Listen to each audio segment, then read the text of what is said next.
Magic TV. I'm Jonathan Grice, and with me in the studio is my partner in crime, Mr. Iain Moran. Chris is away this week and Gary's still in Mauritius, but later on we'll be chatting to our special guest, Mr. Shaun McCree. Looking forward to speaking to you soon, Shaun. So, everybody seems to be talking about Dynamo and his new series. What do you make of it all, Iain? Dynamo is like Marmite, isn't it? You love him or you hate him. I think he's great.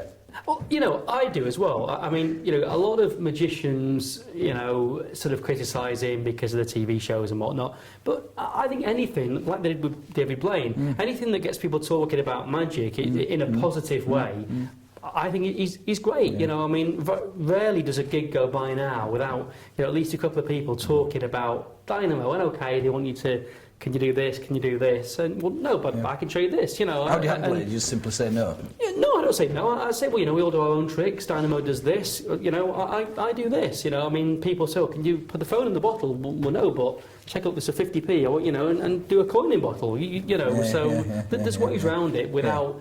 You know, I think you can still get the effect. You know, it's a form. You know, a coin still perform well. When you do that, good. You know, the coin in the ball, fantastic. You know, reactions from people. Absolutely, but you know, I mean, Dynamo is. I think is helping us, and it's a very positive thing. So simple as that.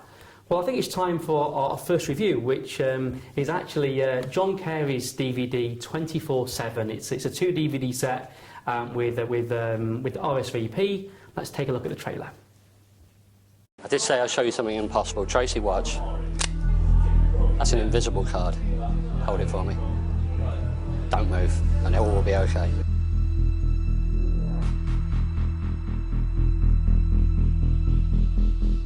You watch what's happening here. I'll show you the 5 cards. 5 cards here. Do you see your card there? Do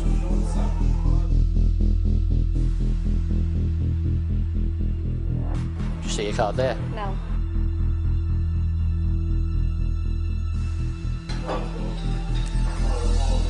No?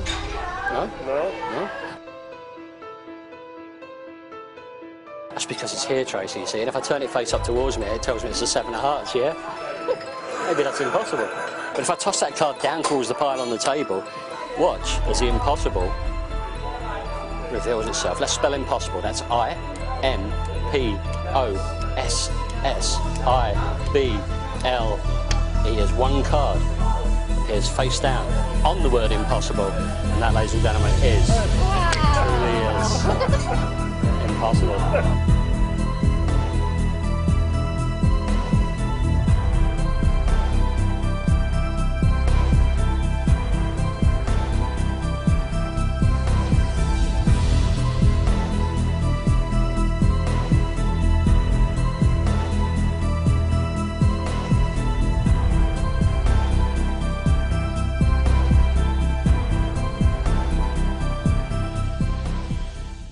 So that was a trailer from John's DVD set 24/7.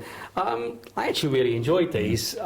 I like the way that John takes away all of the slights from a trick, using mainly subtlety and smoke, as Max Maven, or mud as Max Maven would call it, to create really, really strong effects. There's 24 different card routines on here.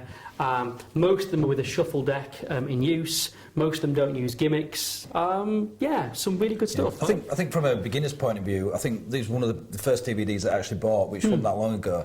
And I sort of kept hearing in forums that John Carey takes tricks, classic tricks, and strips them down to make them work. Because I mean, I totally agree with that. You know, from a beginner's point of view, I found John very sort of explained things very well. The slides, you know, at the time were difficult. Obviously, as I'm progressing now, I find them much easier. You know, it's a mystery. That's a cool trick. That's one of my favourites. It's you know, I learned that quite quickly. Brilliant. Yeah, it's a great version of the mystery card plot. And you won't find any knuckle busters on here, to be honest. I mean, most of the stuff is very simple. He does use 4 shuffles, he uses culls, you know, double lifts. I think he uses maybe a palm in one of them. But it's generally simple stuff. All of the effects are pretty commercial. There's some that you wouldn't really use for, say, a drunk audience or something like that. But as we said on the last show, there's a lot of effects you wouldn't do for that. Yes, I suppose that's true. Anyway, but yeah, I think if you like card magic, magic. I believe that there's something for everybody on these DVDs. And maybe let's have a look at well, you, Jonathan. We let Jonathan out with some lay people yesterday, and let's take a look at that. Right, do you want to see one more? Just shuffle the cards up for me. Give me a good mix. Yeah, that's fine. So they're all mixed up, aren't they? We're only going to use 3 packs of cards, 3 packs for this, okay?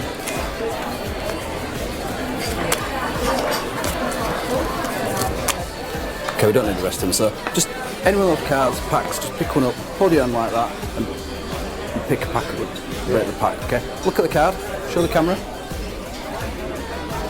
and then just put that back on top of any one of those piles. And put that pile back on top of there for me, please, and then that on top of there. Okay? So your card is lost somewhere in there. I have no idea where it is. What I'm going to do is I'm just going to dive in. I'm going to give you that card.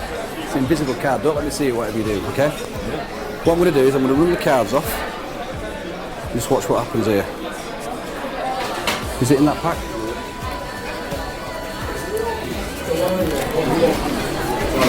Is it in that pack? So we've got 1 pack left, okay? Watch. Is it in there?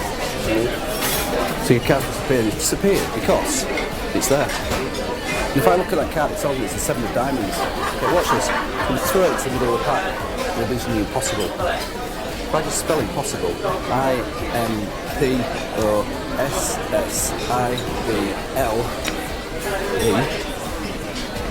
it's disappeared. Apart from on the impossible, it's there.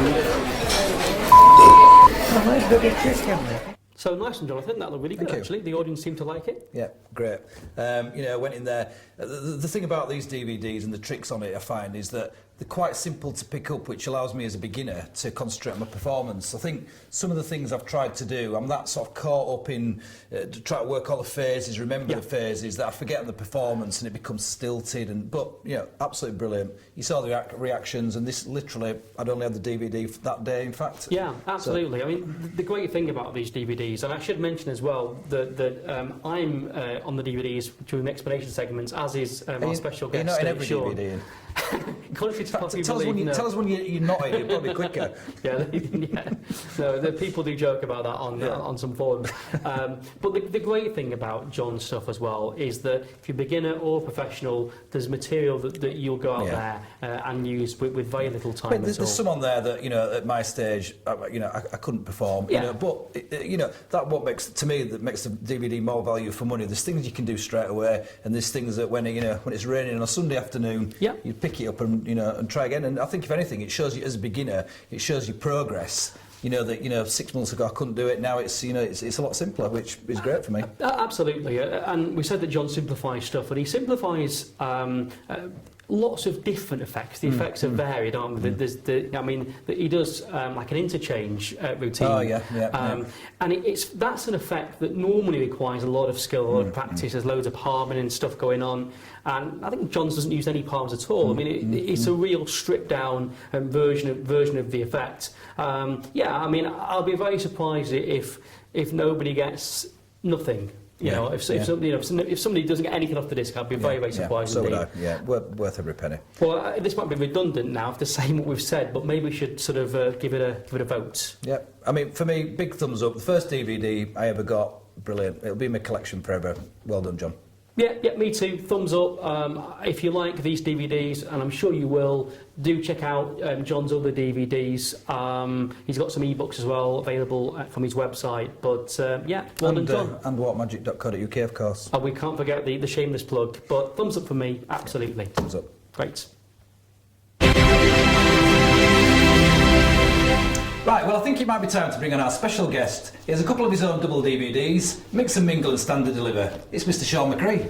Welcome. Gentlemen, thank Shaun, you. Good to see you. Good to be here. So, Shaun, you've been doing magic now for full-time pro for what, 25, 26 years? Yeah, 26 years this year. It's a heck of a long time. Shaun was the very first restaurant magician I was ever aware of, and obviously things have changed over the years. Give us some sort of idea. Well, I mean, back then you couldn't persuade people to have magicians in a restaurant because they kind of wanted to go, well, where are you going to set up in the corner and do you have the doves? They had no idea what it was. Rabbits out of hats and things like that. Absolutely. And I remember doing a a show called Showcase in the late 80s, and for the stage for the agents, and they didn't want us to do the close-up magic at all because they didn't know what it was. So you booked a slot to be on stage, and then we persuaded them to let us do a bit in between. Things have changed quite a bit since then, I think. They are, and I think in those days as well. I mean, restaurant magic was fairly new in the States, let alone in the UK. That must have been a very, very hard thing. It was very interesting because I didn't really know. I didn't really knew what kind of material to use or anything, because you only had the Bert Allerton book and things to go on, which was from the 70s or whatever. Long time ago. Absolutely. But fortunately, that was when one or two of us started doing restaurants, and as you mentioned earlier, when Café José in Manchester, and they had magicians in every night. So we were all kind of learning with each other at the same time. Do you remember the first restaurant, the name of it that you The very first restaurant that I actually performed in properly was the Bistro French in Preston. It's still there? It's moved. It used to be across the road, but it used to have racks and racks and racks of spirits from all around the world. You know, people would bring back things with scorpions in, and just to go on the wall. And I used to do Thursday nights there. That was an interesting restaurant. People's tap from the holidays and stuff like that. Well, they deliberately go and find bizarre things, strange drinks that they could bring back because they knew Iain didn't have one. So that was the very first one. But I mean, as well, Shaun. I mean, when I first saw you, I think you did a manipulation act. Oh yes. That was 1987. I think. British Magic Aid, and I don't think you were that old, Iain. Yeah, probably still twinkling your dad's eye at that time. It's the school uniform, actually. Yeah. He still wears that now. Let's not go there. Absolutely. That's true. Because as a youngster, I started doing manipulation very, very quickly. I think by the time I was 16, I was doing the first Money Pact. Wow. And then when I was 18, 16, when I was 18, I did the IBM British Ring Shield, and we won the this year for that the first time. Wow. That would be 1981. And then of course when I was a student, summers were spent away working the Money Pact in the theatres and in Europe and clubs and things. So I suppose that then came the FISMs. Did a couple of FISMs. Yeah, did FISM twice. Competed in FISM twice. Competed in FISM in the Hague in 88. Yeah. And that was the first time. That was the time we did the Enchanted Garden Night. We won the Disher Shield for it the previous September, but that was I designed the night knowing that, because I knew I wasn't really good enough to win it, but I didn't want them to be able to write it up as did cards, coins, billy balls. So that's why it was all flowers and rose petals and jewellery and producing a girl. Explain it all in the review. So yeah, you couldn't write it up in just one line, and that was my first attempt at a really interesting act, and then did the Dorian Gray act 3 years later at the one in Lausanne. Yeah, I didn't see that, but I know that the one, the Garden Act. Didn't you produce your assistant at the end? I did, yes. Some sort of production at the end. Yeah, it was because there was no clue that was going to happen at the end, and basically for a Money Pact with no props to produce the girl out of nowhere, it was quite a striking end. It worked remarkably well. Absolutely was, and then you moved away from manipulation, and then. Yeah, I kind of by then I was sort of doing the restaurants and. Well, I suppose the beginning of the commercial close-up circuit, and then as I started to do the corporate side of things and moved into doing the exhibitions and the promotional shows, there wasn't really the time to do the Money Pact anymore. So, but fortunately, it came in handy when I coached Ben Cruz to win the Young Magician of the Year last year. Yeah, that was a fantastic result. Ben's a really good magician. And worked very hard to do it. Yeah, I'm sure. But I mean, you've done, I think, basically everything. So, trade shows, manipulation. Children's shows. Children's shows, I didn't know that. Illusions? Wow, yeah. I've never done doves. That's the only thing I've ever done. I found a price that Shaun's never done. This is amazing. So that's great. Yeah, well, I qualified as a primary teacher, you see, so logically it wasn't that difficult to be doing the children's shows. And I did that a lot when I first started because there wasn't really the close-up circuit then. Absolutely. When I first started, I mean, it was very hard because I was like, sort of 15 and 16, not much older than the kids themselves. It was a very, very difficult thing to do. Yeah, I miss it a little bit sometimes, but it kind of had to. Basically, I never officially stopped doing children's shows. I was just too busy. Yeah. Once I started being too busy, because it meant that then gradually I tailed off, and the schools at Christmas were the last ones to go, and that must be 15 years ago now. Gosh, I bet you don't miss them, do you? No, not a bit. A bit. Okay, fair enough. Well, Shaun, we're going to do some reviews today. So would you mind helping us out with one Absolutely. of them? Stick around for us. So let's look at the trailer. This is the Elmsley Camp Project.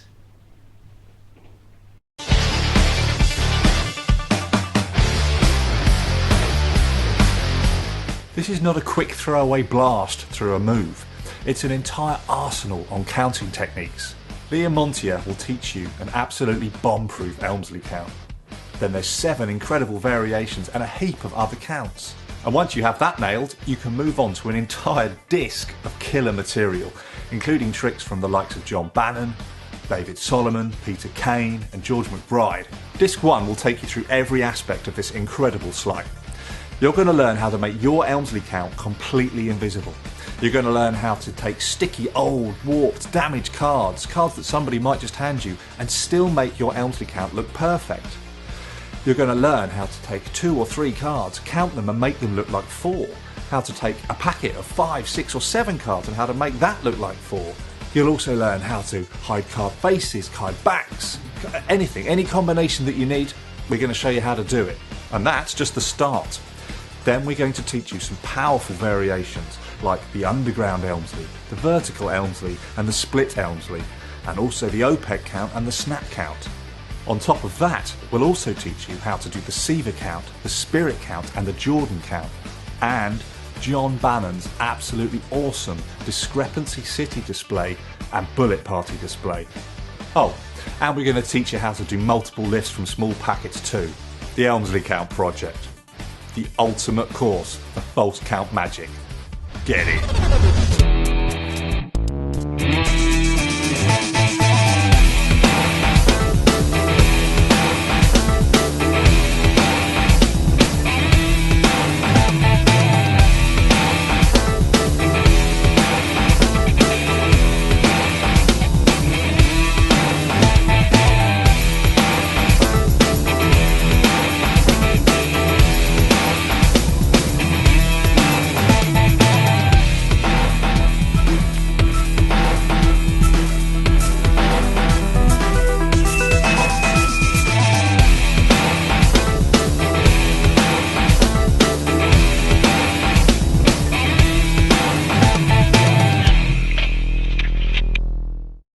So that was a trailer of Big Blind Media's Elmsley Count Project, a 2 DVD set. I actually really quite enjoyed it. I mean, although I've been doing the Elmsley Count for many, many years, there was actually a lot of material on it.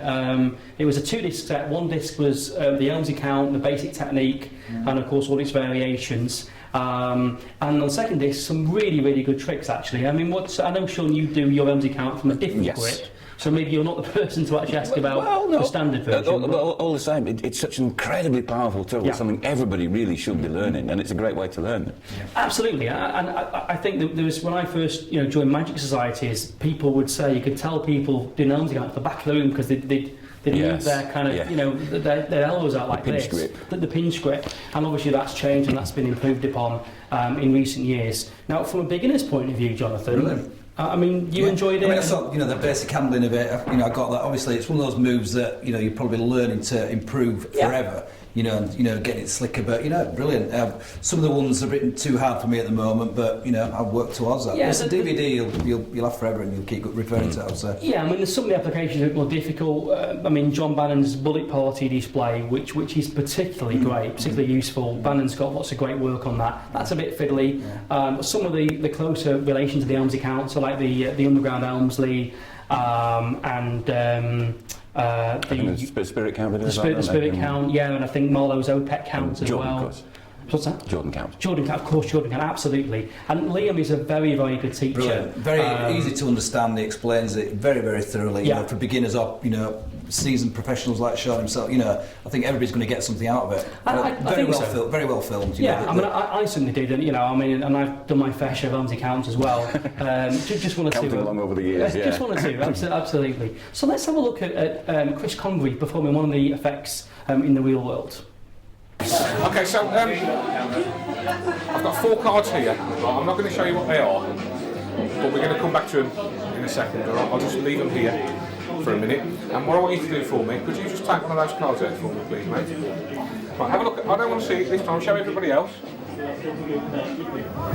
Yeah? Have you all seen that? And do me a favour, Jordan, can you take the pen and write your name nice and big on the front of that card, on the face. I'll look away.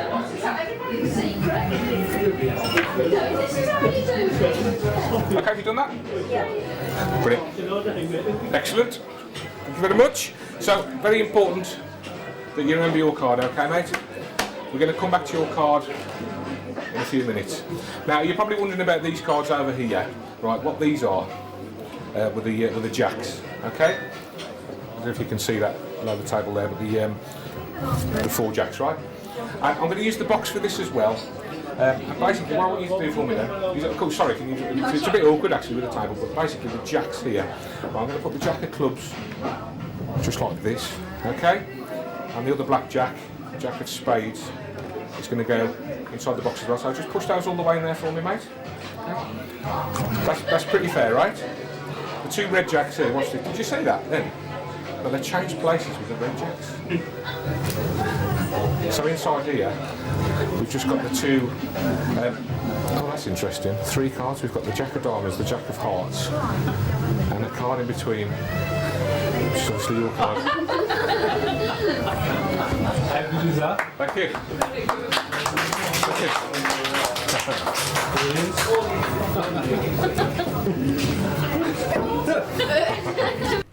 Thanks, Chris. Well, Iain, what do you think of that? I enjoyed it. I think it was a good performance. I think you got a good reaction from the audience, and it proves as well that that the Elmsley camp isn't just about packet tricks. I thought it was a strong piece of magic. I actually really enjoyed it.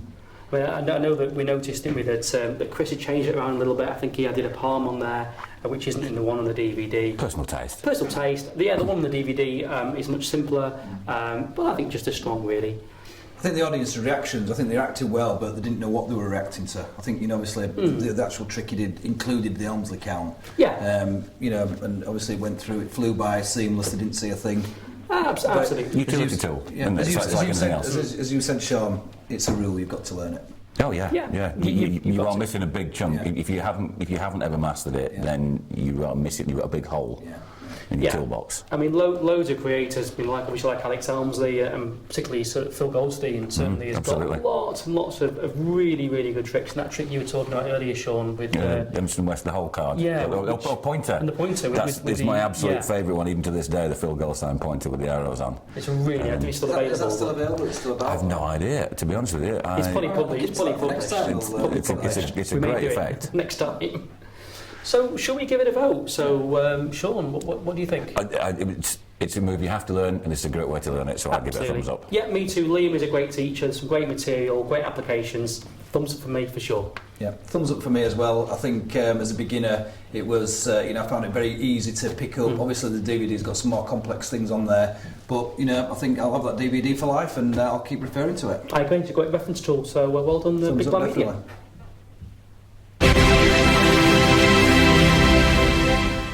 Thanks again for joining us, Shaun. Just like to ask you a few questions, if that's okay. It's fine, yeah. The first one is, how did you get into magic? Right, it's kind of difficult to remember, but I'm pretty sure when I was about 7, I had an accident to my eye, damaged the eye quite badly, and had to spend several weeks in hospital. Right. And because it was a detached retina and things of the damage, I was meant to be sat upright for 3 weeks in bed, which when you're 7, is not a chance. It's about 3 minutes, probably. Exactly. But because my dad was a GP and he used to visit sort of odd hours and things, but some of the other doctors in the hospital, who were my dad's friends, would come in and just have a chat and check, see how I was getting on. And one of the consultants came and showed me a card trick and gave me a deck of cards. And it was that basic thing, where you show the card and you can see them the other way around, which one that one is. Yeah. And I kind of think that gave me something to do and, sort of got into it. And then it kind of gradually... Did you leave the cards with you then to practice? Oh yeah, left me the deck of cards, yeah. That was probably the bad idea. That was the moment it became too late to go back. Yeah, I think that's probably the main thing, yeah. And the next one, who's your favourite magician and influence? It would still have to be, even though I don't do mini-pipe now and haven't done it in a long time, it'll have to be Jeff McBride, because I remember seeing Jeff McBride's act when they did it on Paul Daniels in 2 halves, in 2 successive weeks. And like many of the young manipulators at the time, we all went, I want to be him, I want to be that guy. And it just changed the whole way we looked at it, I think. And he was cool as well, wasn't he? Amazing. He was a manipulator that wasn't in tails and a top hat. Absolutely. It was all, modern, and some really good stuff. Yeah, and it definitely changed the game, and I still think he's one of the best teachers of that kind of thing there are. Absolutely agree. He's got loads of stuff out, loads of DVDs and stuff on there teaching anything from billiard balls to card manips and dancing cane. And manipulation type slides are much easier to learn from a video. There's no doubt about it, because you know, if you haven't got somebody there first-hand teaching you, it's really difficult. I had to learn most of those from books, and it's not easy. I've tried learning from books. I just can't understand it. It's like talking another language. I seem to get dyslexia when I look at them. Well, it's interesting. You find with those kind of moves that when you talk to people that you realise how different people do them. Talking to Russ Stevens about the way Johnny Hart used to do back palming, there's no way on earth either of us could approach the way he did it. No. We both tried. And even having done it for so long, neither of us could do it the way Johnny Hart did it. And I think that was kind of the point, really, is you end up with so many slightly different ways, and most people never wrote them down because they didn't realise they were that different. No, absolutely. And the next question, what's your most memorable moment in magic? Keep it clean, Shaun. Okay, well, we'll not do that one then. Right. Probably one of the best memorable moments, it was a strange one, was doing the Enchanted Garden Act at the IBM competition in Harrogate in '87, and it was the first time we'd performed this act in public properly at all, really, with the assistant production at the end. And I was sort of discovered on. Music starts, all Enchanted Garden-y kind of bird song, and so they announced me. Ali Bongo was the compere, announced me.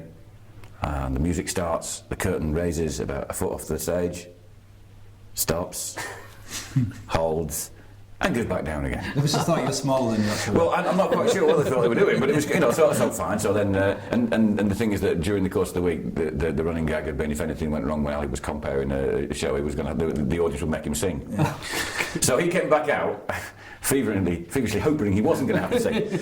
Meantime, now, because we're in the days of tape music, I've gone into the wings to make sure they've rewound the music to the beginning, at which point they started the music and the curtain goes up. No, I'm not on stage. Oh, no. Just an empty stage. Empty stage with the archway and all the other stuff. Hiding, I'd like to say, you couldn't see Juliet was on stage because she was concealed, but she's now terrified because she's no idea what's going on and she knows I'm not there. Curtain comes back down again. All the way? All the way. Right. Whilst they're rewinding the tape, and I'm getting on stage, and by now I am wetting myself because I just found this was hilarious. And poor Bongo did end up having to start singing. Really? Yes.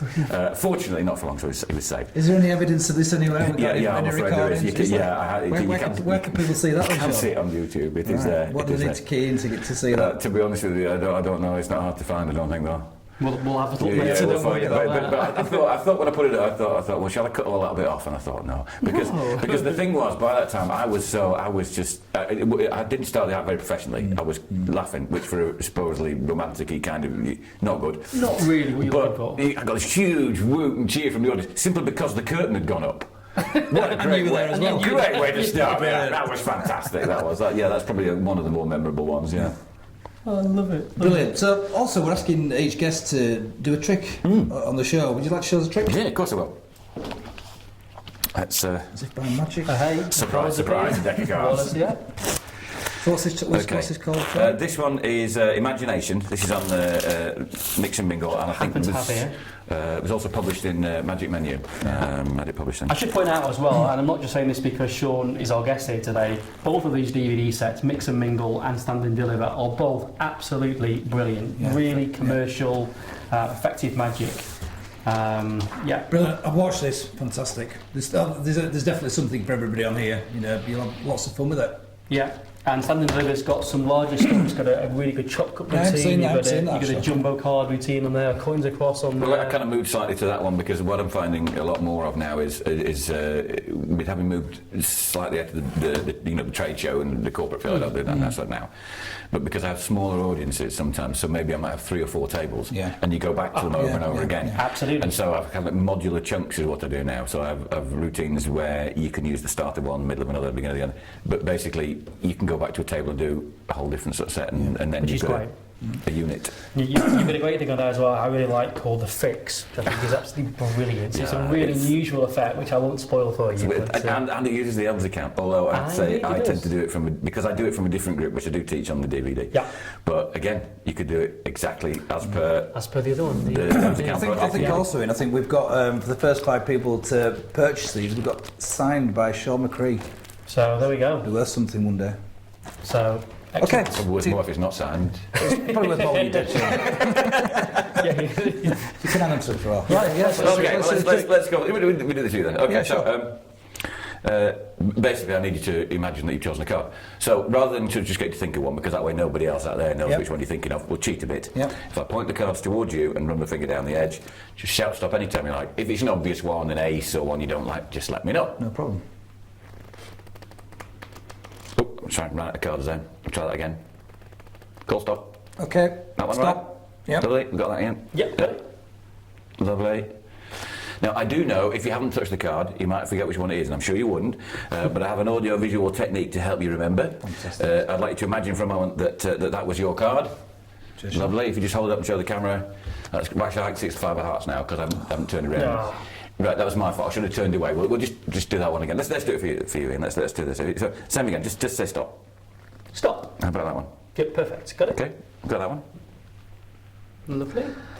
This time I won't look. You didn't really need to hold the card up and show it to everybody else. I just wanted to catch a glimpse of it myself, by the way, really. But Okay. if you could just imagine that was the card, when you've checked it's the right one, if you could fold it in half so you can just see the back. I believe so. Yeah, and then into Fold it off, quarters. This is mental origami. It's a new Yeah. skill I'm trying to promote. I've done it. That's nearly square, you know. That's Sure. quite impressed. In Right, quarters. I'm just going to take a hair now, which is just wrap around the deck. Okay. Okay, and if you just drop the card on there for me, that's Like lovely. that? I'm going to give the end of the hair to you. It's elastic because I got them for the trick, so don't worry when it stretches. And what I want you to do is just very, very gently just sort of pull on the end of the hair. Just pull. Great. Except you can drop that now, we don't do that anymore. Now, a moment ago, you imagined you chose a card. I did. Before that, of course, you imagined you fold it in half, you imagined you fold it in quarters. Absolutely. Does the 7 of clubs sound familiar to you? No. No, because it'd be the wrong one, obviously. Great. Well done. That's lovely, Shaun. Well, thank you. Really nice. So would you be so kind, now you're here, Yeah, of course. to teach it to us? Would you? Of course. I know you explain it, we've obviously not got that much time, but you can explain it in The detail. general idea, on the angle, yeah. Because basically, because it came about when I used to work in Cafe Joe's that we talked about, the restaurant with the magicians all the time. And at that time, I didn't have space for an invisible deck, but people would say to me, Right. do you have that trick where I imagine the cards? And this kind of evolved from a set of different sources and ended up being my version Wow. of the invisible deck with a regular card. And it's great fun to do. It's a strong, very, very strong. Because basically it's completely impromptu, so it does assume that you can do a Mercury card fold. Yeah, and if you can't do one, have the DVD. Yeah, so I do teach it, but at the end of the day, you know, it's one of those moves. Again, a move that you really should Yeah, it's a know. great move to learn, and if you know, there's a it's a bit It's of a work. great way to get rid of all your old decks. That's why you get loads and loads of old decks of cards with back designs you really hate. Yep. And you just sit in front of the TV over and over and over and over, folding the cards, and eventually you get quite good at it. I think I can't remember which DVD it was, but one of the secrets is when you're learning it, make sure you've always got a full pack there or thereabouts. 'Cause Yeah. It definitely, it's different as You you do keep on it. replenishing the cards, different. absolutely. Yeah. I sometimes sit there watching So- TV and I've got a pile of them. So in essence, basically, you're starting off with a shuffle deck, and it's a free selection from a peak. So they call stop. The first time I open the break up really big so everybody can see it because I'm trying to obviously play into a bigger group. Yep. And then basically just keep the break when you allow it to close. The first time I want them to, because I want you to get the idea that. I know what the card is, and the large part of that is because when I come to actually folding the card, if you decide to be clever and change your mind, it's really difficult to have an out when you just folded the card. Yeah. So the first time I tell you I already know which card you're thinking of, and the way that we do that is basically Nice. as you turn over the deck, you get the book break, so you can see the identity of the card, which you can probably see there. So I know in this case it was the Ace of Spades. So all I'm going to do is turn the deck over, glimpse that card, square it up, and then go through the process of spreading the cards out and handing the imaginary card to you. After Jonathan, yeah, there we go. The moment you hold it up and show everybody else, and I tell you that's the Ace of Spades, and so we've kind of got the first gag, and that's nice, and I take it, put it back in the deck, lovely. And then the second time, same again, we riffle through, they call stop. So there, that's the card this time. Again, taking the break. And then, as I say, actually, you didn't really need to show it around to everybody. I just wanted to catch a glimpse of it myself. You do a side steal, so just kick out the card above the break, into a palm, square it up, and add it back on the top of the deck. And that's generally just done whilst I'm chatting. Yeah. So we go through exactly the same action. I spread the cards, mime handing you the card. Now, at this point, I'm going to ask you to start. So I turn the deck face up. So the selection in this case is the 2 of spades, which is on the On the bottom of the bottom of the deck there. And I say I like to fold the card in half. Now at this point, to be honest with you, there's so much misdirection of somebody, imagine they're folding a card, you could take it out and just fold it up. Yeah, slowly. Slowly. Absolutely. So we fold the card, and yeah, all the attention absolutely is on the person. So whilst they're doing that, you do a Mercury card fold, folding the card into quarters. Now you don't, for this, squeeze it completely flat. Because you need the springiness of the card to be still springy. Because this is kind of like the spring on a spring flower. Yep. So it's easy to do the fold like that. It's actually much easier. You don't have to square it up. Work out pressing it down. And then basically, again, whilst I say I'm going to cut the deck for it to go back, you just parallel put the card on here. So I do that. So it's on there, and then reassemble the deck, keeping it at the upper long edge of the deck. Right, so the actual fold is actually in the middle, and it's now downwards. The fold as we look itself at it now. is in the centre of the deck there. So it's like that in the deck. And you basically squeeze the deck closed as best you can. And it's a tension thing. High up, so It's right up at the top edge. It's a tension thing. Because if you squeeze any harder, that's what you're about to do, is you bridge the deck against your finger and just buckle the deck slightly like that. And squeezing really on it makes the card itself squeeze out of the deck. It's a very eerie. It's a really neat. It looks like a proper card rise. Almost slower the better, really. And just occasionally you will get one that gets away from you and pops right out. Nothing which you can do about that. It's still in effect. So basically, at that point, I'm then going to remove that, ditch the deck, and that, as I'm taking it, that's when I'm going to square the creases cleanly. Right. As I'm unfolding it, so it's got nice proper creases in. And I also make a remark, because you know when you fold it, when you've done it a few times, you know when you folded a card, you know it's really square, or you know it's off square. So if I know I've folded it well, I go, that's really neat, it's very square, have you done that before? Or if I feel it's not completely square, I'll say, that's not very tidy, never mind, you haven't done this before. That's great, so you can even get away with you're taking advantage of card fold. That's great, I like that. How bad the card fold is. And then, of course, basically just unfold it and reveal it. Oh, Shaun, that is great. I like that you miscalled it as well. So there's just that extra moment of tension. Thanks for sharing it with us, Shaun. Really You're very welcome. appreciate it. You're very welcome. It's a favourite. Oh, well, I can see why. So we've got just enough time now, I think, for Gary's final thoughts. If you're going to wear a hoodie, make sure you're under 25. Well, that's the end of the show, and thanks to our guest Shaun McCree, Iain Moran, and myself, Jonathan Grice. See you next time.